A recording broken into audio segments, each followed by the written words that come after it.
Hello friends, welcome to रोशनी की रसोई and blogs. आप जानते हैं वट सावित्री व्रत कब है और यह क्यों मनाया जाता है?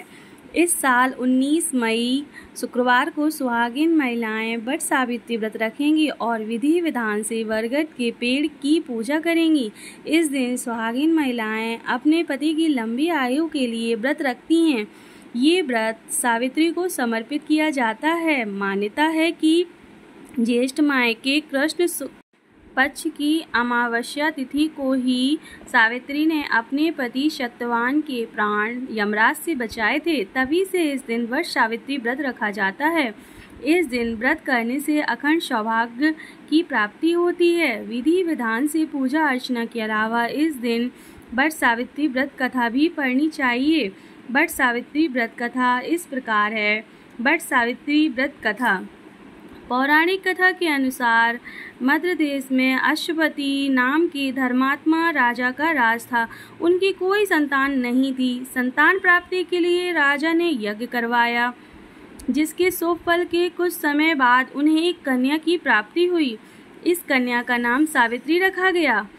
जब सावित्री विवाह योग्य हुई तो उन्होंने धुमतसेन के पुत्र सत्यवान को अपने पति रूप में वरण किया। सत्यवान के पिता भी राजा थे, परंतु उनका राजपाट छिन गया था, जिसके कारण वे लोग बहुत ही दरिद्रता में जीवन व्यतीत कर रहे थे। सत्यवान के माता पिता की भी आंखों की रोशनी चली गई थी।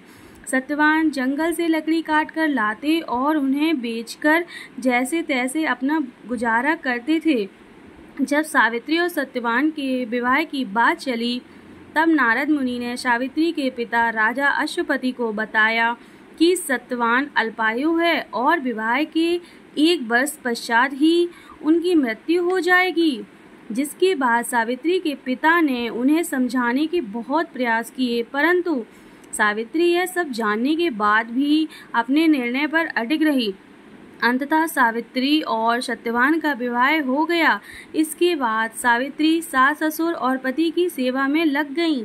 समय बीतता गया और वह दिन भी आ गया जो नारद मुनि ने सत्यवान की मृत्यु के लिए बताया था।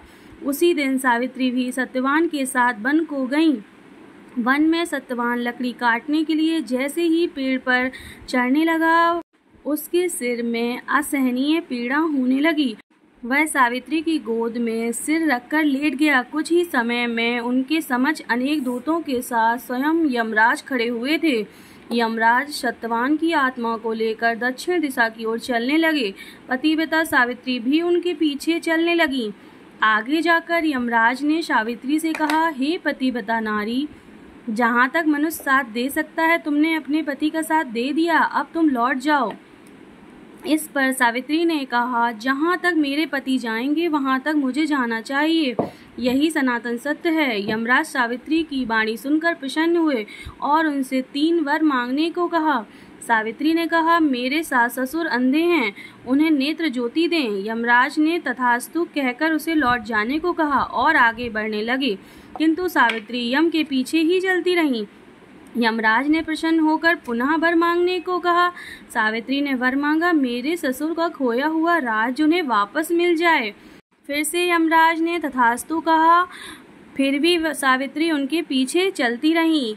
इसके बाद फिर से उन्होंने वर मांगने को कहा तो यमराज से वर मांगा कि मैं सत्यवान के 100 पुत्रों की माँ बनना चाहती हूँ, कृपा कर आप मुझे यह वरदान दें। सावित्री की पति भक्ति से प्रसन्न हो सावित्री से तथास्तु कहा। जिसके बाद सावित्री ने कहा कि मेरे पति के प्राण तो आप लेकर जा रहे हैं, तो आपकी पुत्र प्राप्ति का वरदान कैसे पूर्ण होगा?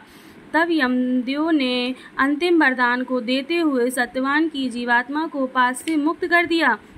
सावित्री पुनः उसी वट वृक्ष के पास लौटी तो उन्होंने पाया कि वट वृक्ष के नीचे पड़े सत्यवान के मृत शरीर में जीव का संचार हो रहा है। कुछ देर बाद सत्यवान उठकर बैठ गया। उधर सत्यवान के माता पिता की आंखें भी ठीक हो गईं और उनका खोया हुआ राज्य भी वापस मिल गया। तो फ्रेंड्स, यह थी वट सावित्री व्रत कथा। इसको करने से स्त्रियां अखंड सौभाग्यवती होती हैं और उनके पति को लंबी आयु मिलती है।